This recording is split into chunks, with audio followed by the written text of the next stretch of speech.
आगामी लोकसभा निवडणुकीच्या पार्श्वभूमीवर शहापूर तालुका राष्ट्रवादी काँग्रेस पक्ष शरदचंद्र पवार पक्षाचा कार्यकर्ता मेळावा पित्तासी लॉन्च शहापूर येथे संपन्न झाला।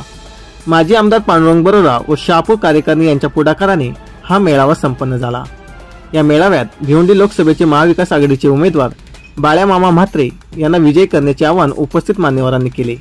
या मेळाव्यासाठी माजी मंत्री आमदार जितेंद्र आव्हाड, मुख्य प्रवक्ते महेश तपासे, आमदार सुनील भुसारा, महाविकास आघाडीचे उमेदवार बाळ्यामामा म्हात्रे, माजी आमदार पांडुरंग बरोरा, विद्याताई वेखंडे, राजा राजापूरकर, अविनाश थोरात, तालुकाध्यक्ष मनोज विशे यांसह मोठ्या प्रमाणात पदाधिकारी व शेकडोंच्या संख्येने राष्ट्रवादी शरदचंद्र पवार पक्षाचे कार्यकर्ते उपस्थित होते। लोकिनसाठी अंकुश भोईर, शहापूर। 2014 आणि 2019 ज्या आवेशाने बोलायचे तो आवेश आता त्यांच्या भाषणात दिसेना सर। 2014 काळा पैसा घेऊन येऊ, भ्रष्ट कारभार थांबवू, 2 कोटी नोकऱ्या देऊ, 15 लाख बँकेत टाकू, असं करत करत करत अख्ख्या जनतेला येडं बनवण्याचं काम केलं।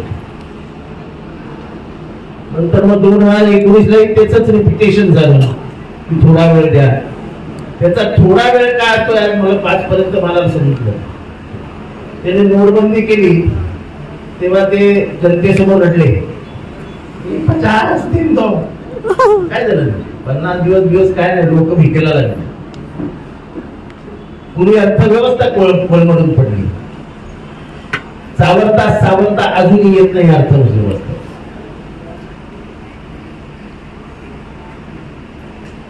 आता हे नोकऱ्यांबद्दल काही बोलू शकत नाही, महागाईबद्दल काही बोलू शकत नाही, मग बोलायचं कशाला?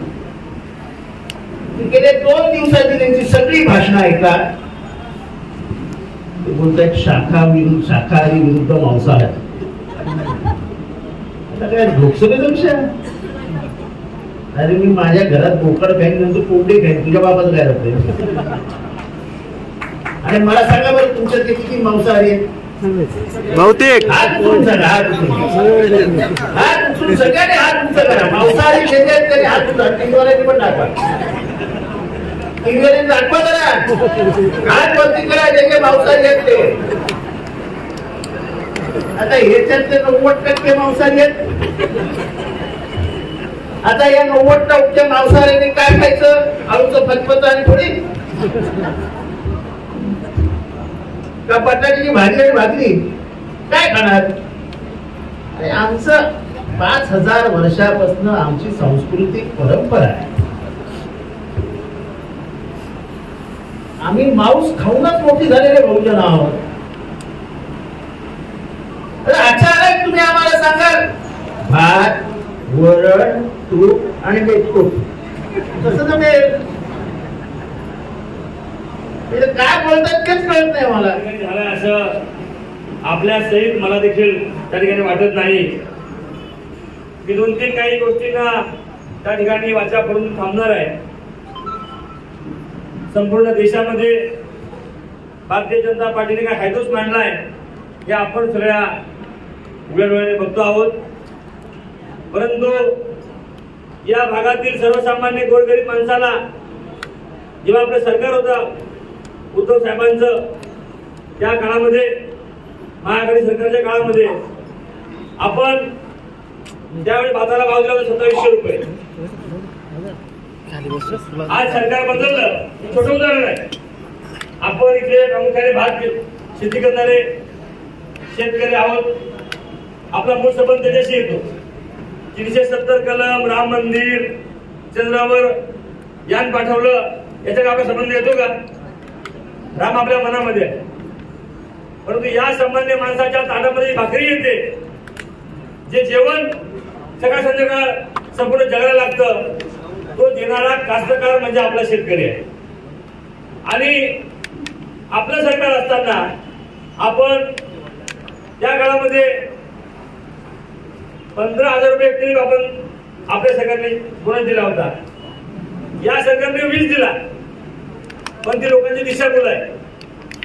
आपल्या काळामध्ये भाव होता 2460 रुपये आणि आताचा भाव आहे 2160 रुपये।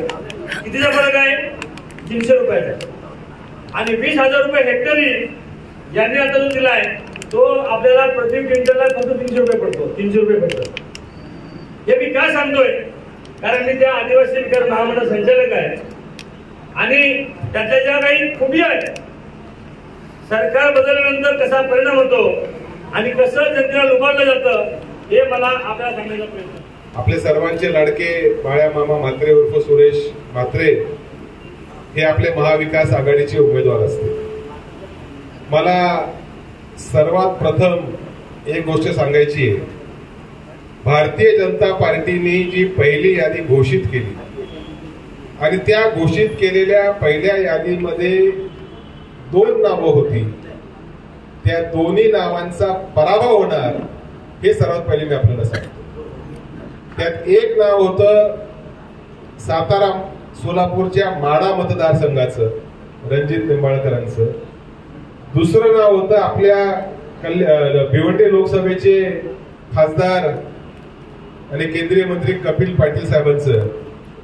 कारण असं आहे की माढ्यामध्ये अतिशय मोठ्या प्रमाणावर असंतोष ही यादी घोषित झाला आणि तशाच प्रकारचा असंतोष भिवंडीच्या लोकसभा मतदारसंघामध्ये देखील झाला.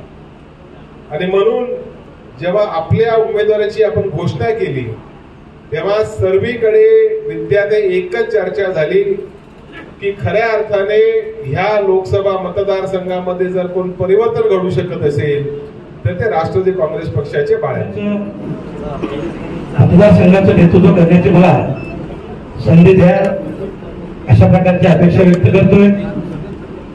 खास करून आताच सन्माननीय आवाज साहेब यांचं आगमन झालं.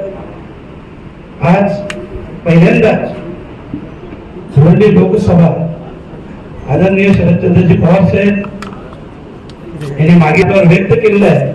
तो विश्वास सार्थ करून दाखवायची जबाबदारी आपल्या सर्व कार्यकर्त्यांची आहे आणि मला पूर्ण कल्पना आहे शेवटी हे सगळं करताना कार्यकर्ता हाच खूप महत्वाचा असतो आणि जर पाया मजबूत असला तर कळस नक्कीच चढतो.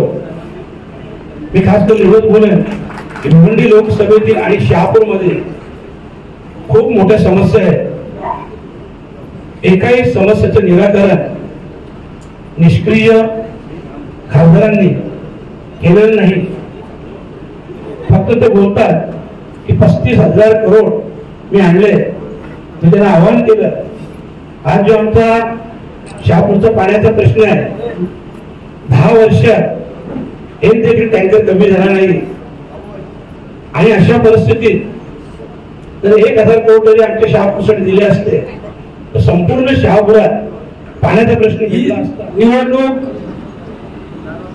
कुठल्या पक्षाच्या विरोधात किंवा कुठल्या व्यक्तीच्या विरोधात आपण लढत नाही, तर ही निवडणूक आपण हुकुमशाहीच्या विरोधात आपण या ठिकाणी लढतोय. आदरणीय इंडिया आघाडीचे प्रमुख घटक आहेत त्यामध्ये आपले आदरणीय पवार साहेब आहेत. हे पवार साहेब या 83व्या वर्षी सुद्धा तरुणांना लाजवेल अशा प्रकारचं कार्य या महाराष्ट्रात ते पायाला भिंगरी लावून या ठिकाणी फिरतायत. देशाला 10 वर्ष झाली भाजपचं मोदी सरकार आहे. आज माझ्या या ठिकाणी बसलेले अनेक माता भगिनी आहेत की जे आम्ही 350 रुपयाला गॅस घेत होतो ते आता 1100-1200 रुपये द्यायला लागतात. आता आम्ही आवाजात जेव्हा आपण खेड्यावर जातो तेव्हा आमच्या बाया महिला बोलतात, भगिनी बोलतात की गॅस पेक्षा आमची चूलच होती. कारण 1000-1200 रुपये आमचं महिन्याचं रेशन या ठिकाणी होते. महागाई वाढली. जेव्हा आपल्या पक्षात अजितदादा होते तेव्हा अजितदादा 350 आपल्या राज्यात 350चा गॅस 1100 रुपये. तेव्हा अजितदादाच बोलायचे घ्या कमळाबाई आणि आता तेच कमळाबाईच्या मांडीवर जाऊन बसलेले. आज या ठिकाणी आपण जे मोठ्या संख्येने बसलो उपस्थित झालोय ते पवार साहेबांच्या विचाराचे एकनिष्ठ कार्यकर्ते म्हणून आपण या ठिकाणी उपस्थित झालोय. या शहापूर मतदारसंघात आवाजसाहेब पवार साहेबांचं जुने ऋणानुबंध आहेत. पवार साहेब आहेत आपल्या पाठीशी, जितेंद्र आव्हाड साहेब आहेत. आपण बघतो आव्हाड साहेबांवर तर केवढं हे केलं जाते, किती विरोधात त्यांच्या बोललं जाते, किती त्यांच्यावर केसेस होतात, तरी देखील ते घाबरत नाहीत. ते आपल्या पाठीशी असताना आपण का घाबरायचं? म्हणून माझं सगळ्यांना आव्हान आहे, पुढील ही येणारी निवडणूक आपली आहे. मी खासदार होणार आहे, असं सगळ्यांनी इथून घाट बांधून जा आणि अशा पद्धतीने काम करा. निवडणुकीकरता लागणारी जी साहित्य म्हणजे आपले पत्रकार असतील, आपले पट्टे असतील, आपल्या सगळ्या गोष्टी, कोणाच्या गाड्यांची व्यवस्था सगळे व्यवस्थित होईल. त्यामुळे त्याची टेन्शन घ्यायचं नाही. प्रत्येकाने मी उमेदवार आहे असं समजून फिरायला लागला. त्यांना एकत्र करण्यासाठी मिटिंग घेतली पाहिजे, एक नियोजन इथे झालं पाहिजे. कारण आतापर्यंत प्रत्येक जण जो तो आपापल्या गावामध्ये विभागामध्ये फिरत होता, आपापल्या परीने फिरत होता. पण एकत्र कुठेतरी नियोजन झालं पाहिजे. त्या दृष्टीने मग तात्काळ परमिशन, पोलीस परमिशन घेणं, फोनाफोनी करणं, मेसेज करणं, या सगळ्या गोष्टी चालू होत्या. आणि चालू असतानाच परमिशनच्या अगोदर मलाही एक नोटीस आली आचारसंहितेची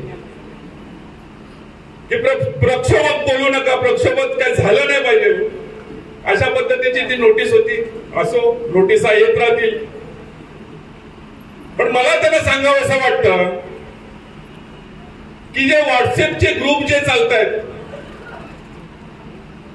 त्या ग्रुपमध्ये भारतीय जनता पार्टीची काही जोडगोळी असतात.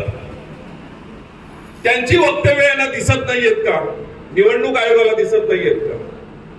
आम्ही तर काहीच प्रक्षोभक बोलत नाहीयेत. आम्ही जे मुद्दे मांडतो ते तार्किक मांडतो. त्या तार्किक मुद्द्यांची उत्तरं आम्ही मागतोय. कुठल्याही सोशल मीडियावर असेल, आम्ही तार्किक मुद्दे मांडतोय.